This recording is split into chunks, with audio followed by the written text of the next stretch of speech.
السلام عليكم ورحمة الله وبركاته، أهلًا بيكم حبايبي عاملين إيه؟ يا رب دايمًا تكونوا بخير وصحة وسعادة. النهارده إن شاء الله طالعين رحلة شرم الشيخ، واخدين 3 أيام، قُلنا طبعًا أخدنا إجازة نُص السنة، وقُلنا نروح نقضّوا 3 أيام هناك. يعني قُلت يعني أروّق على الأولاد كده شوية، علشان لمّا يدخلوا الترم التاني يكونوا يعني إيه، روحهم المعنوية ارتفعت يعني.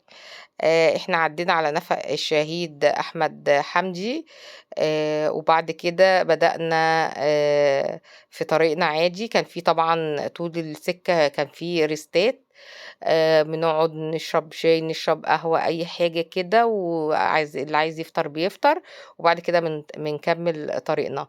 عايزة أقول لكم يعني إحنا كل سنة لمّا كنا بنعدّي على الطريق ده بيبقى فيه كذا كمين كانوا بيفتشونا. دلوقتي ما فيش الكلام ده، دلوقتي بيبقى في أجهزة بدال التفتيش، أجهزة العربية بتعدّي عليهم، يعني بنعدّوا عادي كده، وما فيش تفتيش زي كل سنة يفتشونا أو يقعّدونا بالساعتين وال3.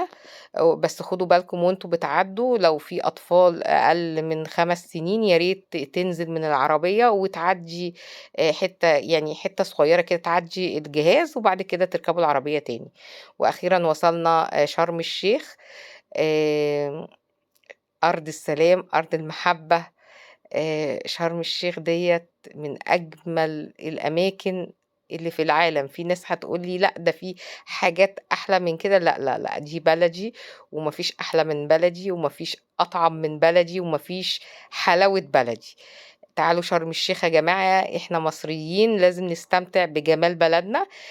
طبعًا في فنادق يعني آآ اقتصادية، ممكن تاخدوا أولادكم وتيجوا. في فرد بيوصل الفرد 1500 جنيه بالأكل والشرب والمواصلات وكل حاجة.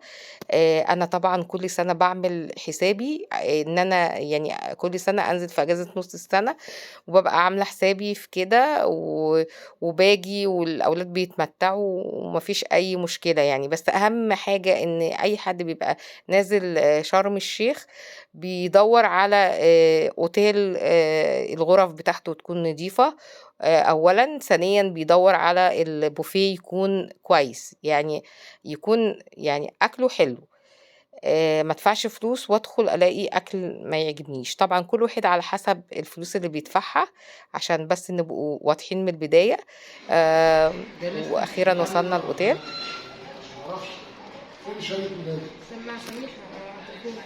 على التليفون مع سميحة شهادة ميلادها؟ اه بس هو مش انت معاك شهادة؟ لا انت لا، امال مين؟ انت جاية من غير شهادة ميلادك من ليه؟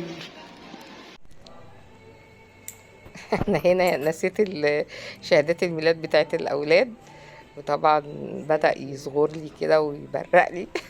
بس أنا يعني عملت نفسي من بينها وما رضيتش أرد يعني. بس عدِّت يعني الحمد لله، كنت أنا مصوراهم على الموبايل وعدِّت يعني.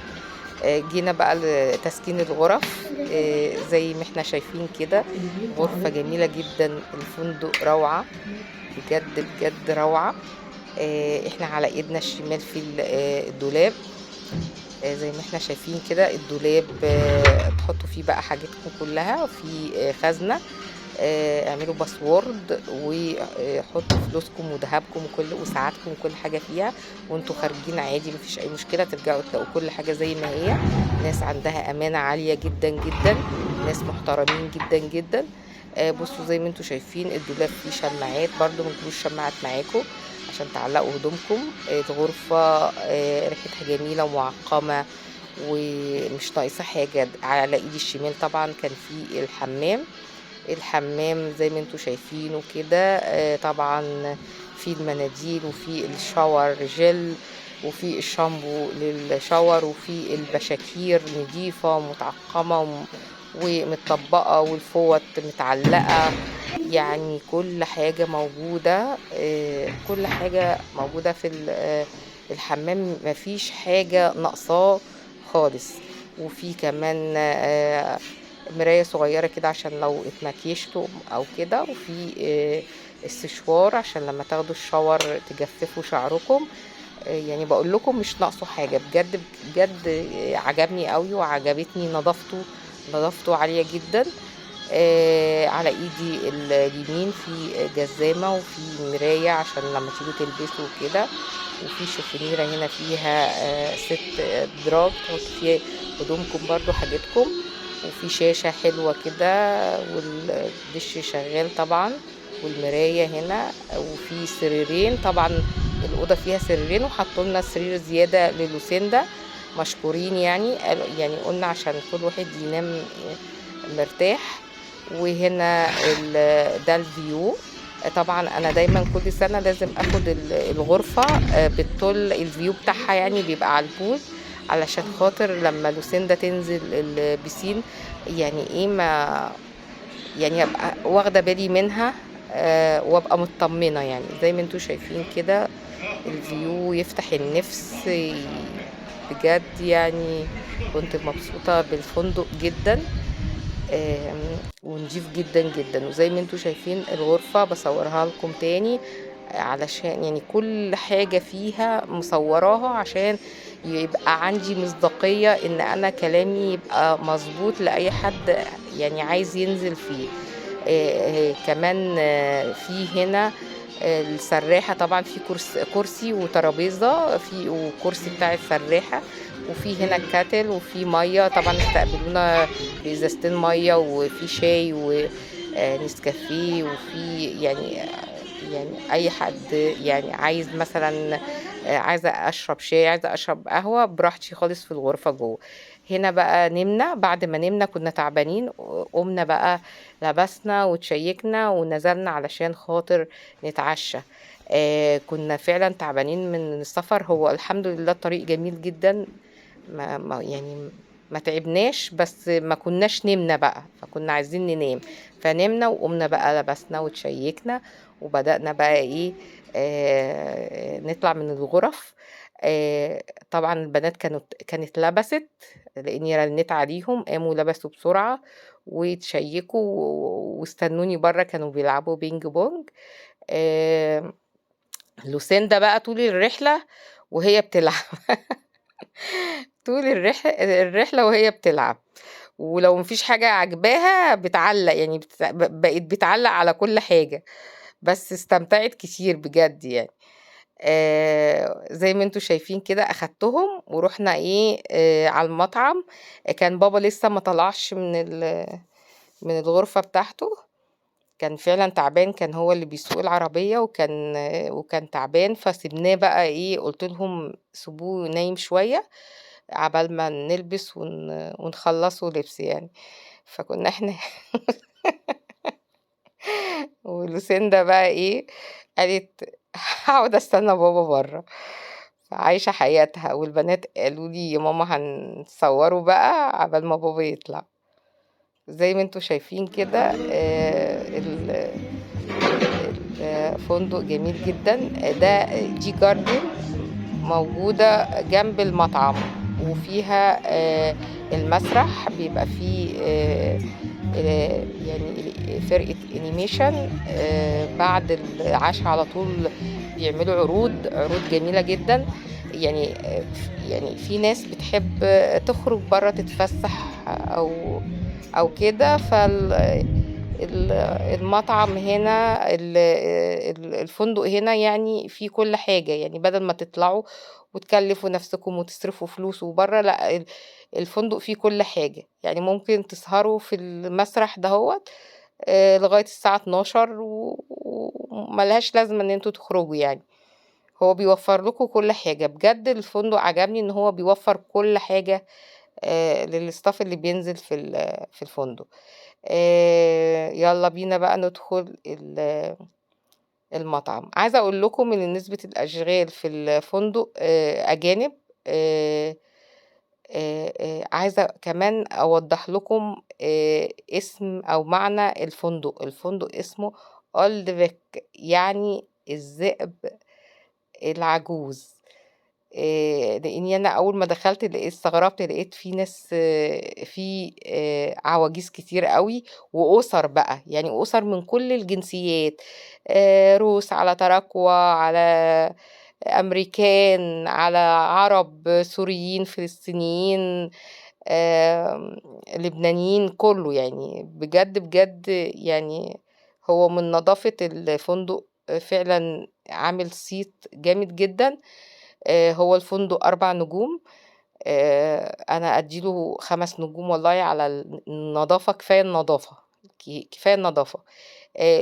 المطعم ف كل اللي شغال في المطعم بجد كان بيخدمنا بعيونه، بجد ناس محترمة جدًا، وباشكر أستاذ سعد، أستاذ سعد الشيف العمومي، راجل محترم جدًا بجد والله من أول الرحلة لغاية آخرها، ما سابناش، وخصوصًا لوسيندا كان كل ما يعني كل شوية يعمل لها الطبق بتاعها، وكان معاه هو بيهتم بالأطفال جامد جدًا والله، مش الكبار بس. هابدأ بقى البوفيه، في هنا شوربة جزر، وشوربة لسان عصفور، بيعملوا الشوربات جميلة أوي وطعمها خطير بجد. هنا السلطات بقى، السلطات وما أدراك ما السلطات، يعني كل أنواع السلطات هتلاقوها موجودة، سلطة coleslaw بقى، وسلطة خضرا، وسلطة بالبيض، عاملين تشكيلة كده، والبولات الجميلة ديّة فيها معجون كافيار، على معجون رنجة، على حاجات جميلة، يعني حاطين كاريماري فيها، عاملين كده تشكيلة كده جميلة أوي، وكفتة كاريماري، بُصّوا الجمال والحلاوة يا جماعة والله العظيم 3 فعلًا يعني عجبني أوي، وشيّكين كده الأكل، حاجة كده تفتح النِفس.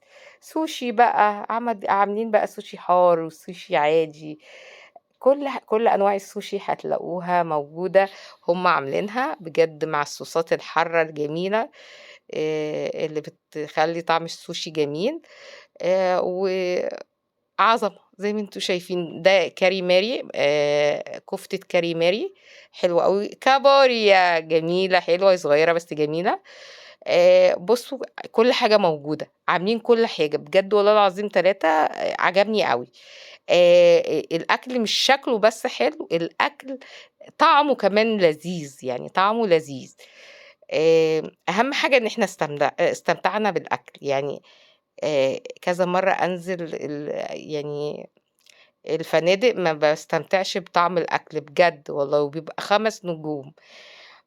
لكن ده عجبني أوي. بُصّوا عاملين بيتزات، كل أنواع البيتزات، والباتيه كل أنواع الباتيهات، محشية طبعًا، البيتزات جميلة أوي، العيش الكايزر بالشوفان، وكايزر أبيض عادي، بُصّوا الميني بيتزا، وبيتزا كبيرة، بيتزا عادية، مارجريتا، وبيتزا حاطين حشوات ياما فيها، والمخبوزات ياما أوي، الباتيهات ياما أوي، بجد باقول لكم والطعم لذيذ. هتروحوا إن شاء الله بإذن الله، كل اللي هيشوف الفيديو ده هيجرّب المطعم، يعني هيبقى فرحان ومبسوط إن أنا ما كدبتش ولا في كلمة. خلّصنا الجزء الجزء بتاع المخبوزات والحلويات. بُصّوا يعني أنا كنت فرحانة أوي إن كمان البنات كانت مبسوطة جدًا بالأكل، والله كانوا مبسوطين جدًا، بس كانوا زعلانين من حاجة، إن هُم بيقوموا من صباحية ربنا عشان يقوموا يفطروا، وعايزين يناموا الفترة بتاعة الساعة 18:00 كده، بنبقوا عاملين الactivity وجايين تعبانين، عايزين نناموا مثلًا ساعة كده والّا ساعتين، فبييجي ميعاد العشا، فبيبقوا يعني مقريفين كده، بس أنا كنت يعني إيه، أخلّيهم يشربوا مثلًا نسكافيه أو قهوة وكده عشان يقوموا ي يضبّطوا الدنيا يعني. زي ما أنتم شايفين كده، ده كان رُز، أنا هاجيب لكم بس البوفيه برضه تاني، في هنا رُز، وفي تقريبًا مش عارفة الكاميرا كانت فيها حاجة.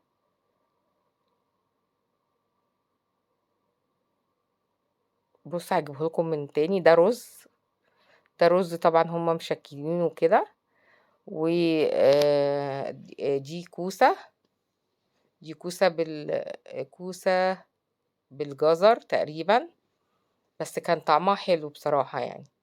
ودي بسلة، بسلة برضو كان طعمها حلو. هما بيحبوا يعني بيحطوا الأكل وبيزوقوه كده بطريقة جميلة.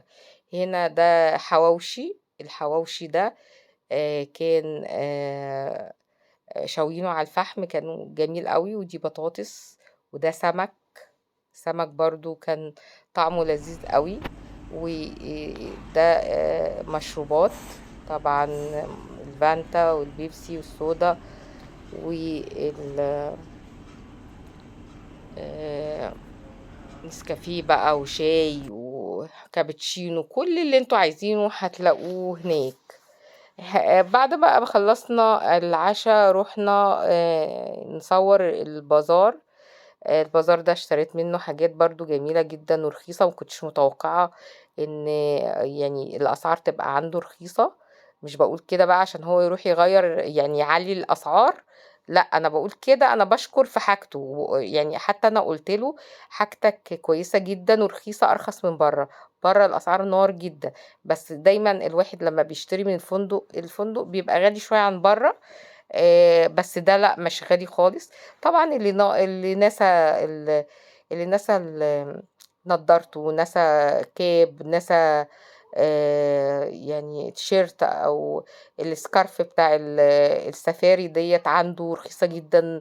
ما تشتروهاش من السفاري، لإن السفاري بيبيعوها ب100 جنيه غالية. اشتروها من أي أوتيل أنتم نازلين فيه يبقى أرخص من برّه. حاجته حلوة، واشتروا يعني جرّبوا واشتروا منّه يعني. قُلت بقى إيه، خلاص إحنا دخلنا ننام، وبعدين بدأنا إن إحنا يعني أنا أول واحدة قُمت، كان معايا الكارت بتاعهم، دخلت رُحت مصحياهم كلّهم، وقُلت آخُد جولة كده. لقيت الناس كانت الساعة 08:00، وبدأت ألاقي الناس يعني إيه، بدأت تصحى وتفوق وتنزل عشان تفطر. قُلت آخُد بقى جولة كده سريعة في الفندق بالنهار، عشان يعني أورّيه لكم برضه حتّة، حتّة عشان تكونوا شايفينه. أي حد عايز ينزل في الفندق ده يكون عارف كل حاجة فيه وعارف التفاصيل بالضبط. أنا عارفة يعني أنا عارفة إن الفيديو طويل، بس يعني أنا لازم أشرح بالتفصيل عشان الناس اللي دايمًا بتبقى محتارة في الفنادق. أنا عن نفسي بابقى كل سنة محتارة، وكل سنة بابقى محتارة عشان حاجتين: الغرفة تكون نضيفة، وكمان البوفيه زي ما قُلت لكم. البوفيه يعني عايزة أطمن على الأكل. فلمّا لقيت الناس كلّها بتشكر في الأكل، فقُلت لأ بقى خلاص يعني. ووعدت أولادي إن أنا كل سنة هانزّل له يعني هننزلوا في نفس الأوتيل، لإني خلاص طالما الأكل حلو يبقى خلاص، سعره حلو مناسبنا، الأكل حلو، يبقى خلاص إحنا عايزين إيه تاني؟ غُرف وأكل، عايزين إيه تاني؟ خلاص. والمعاملة، معاملة كويسة جدًا، عايزين إيه تاني؟ يعني أنا باشكر والله العظيم، باشكر كل العاملين في الفندق، سواء كان الreception، سواء كان الناس اللي في المطعم، ناس ذوق ومِيَّة مِيَّة. سواء الناس المسؤولة عن الغرف، ناس محترمة جدًا. يعني أنا هنا بقى إيه، جوزي بدأ يصحى وقعد بقى يصورني ويصور الفندق. سِبتهم بقى. قُلت له بقى روح نادي الأولاد عشان يروحوا نفطروا، وقُلت نروح إيه، نصور المطعم عشان أفرجكم على الفطار وجمال الفطار. الفطار برضه طلع تحفة أوي. أنا طلعت هنا صورت لكم الفندق من برّه بالنهار برضه عشان تكونوا شايفينه. برضو جميل جدا من بره، اللون الابيض ده جميل قوي. بصوا النظافة بقى، بصوا النظافة والجمال، حاجة كده يعني محترمة جدا. احلى حاجة في الاوتيل كمان ان احنا لما كنا بالليل بنطلع نسهر، كنا بنيجوا بنقعدوا بتاع ساعتين كده هوت في الريسبشن في الواي فاي، نفتح الفيس بقى ونقعد نسهر لغاية الساعة 1.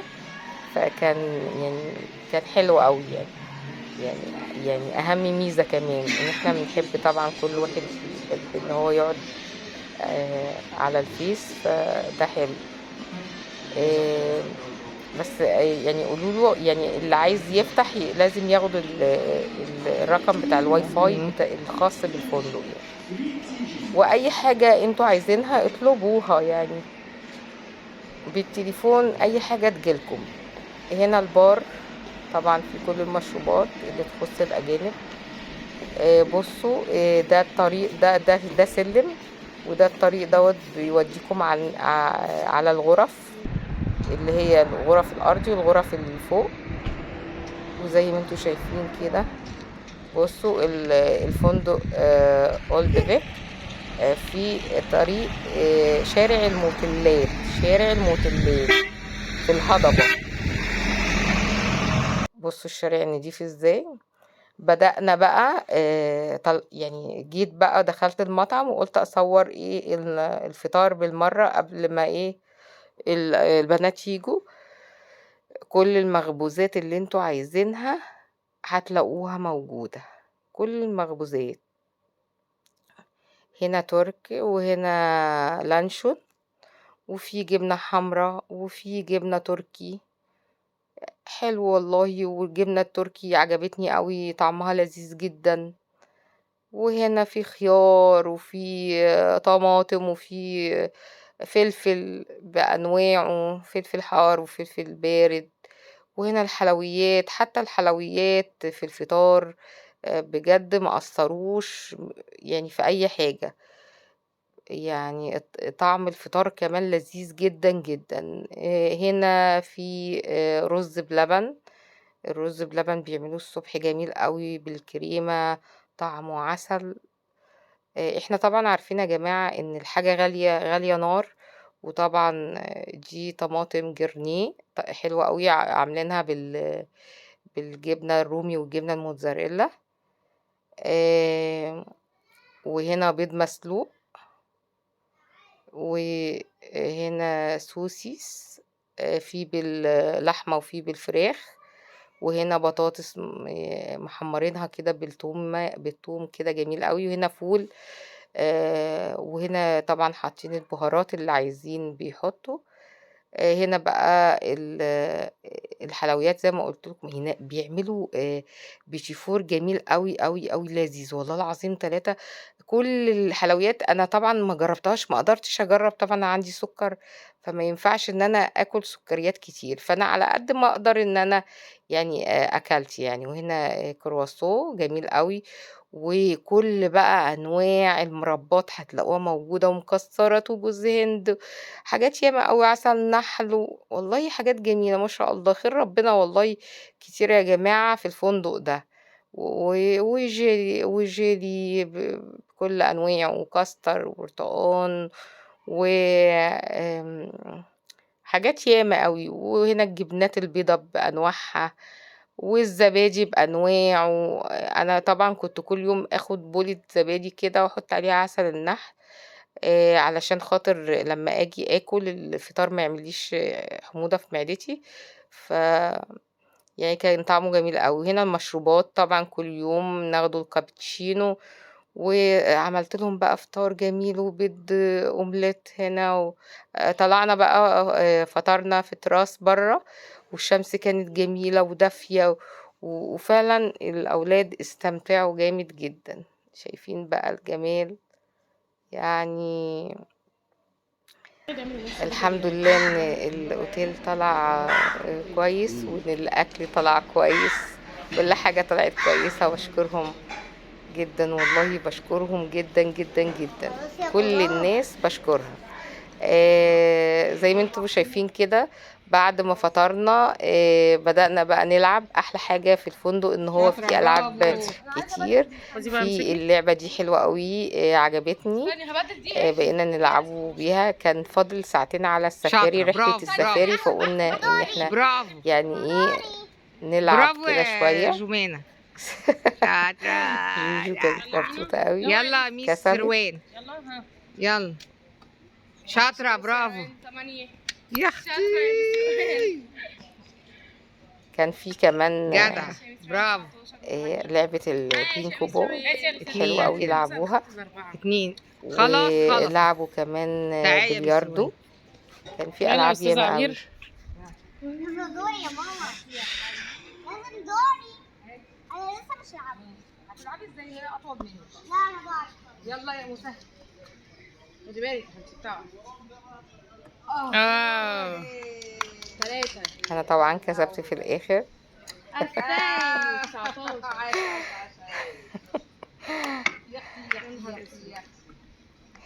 فرحانة قوي بلوسي عشان برافو. لوسي كانت فرحانة. أنا بشكر كل العاملين بالفندق، وبتمنى لو الفيديو عجبكم تحطوا لي لايك. سلام عليكم.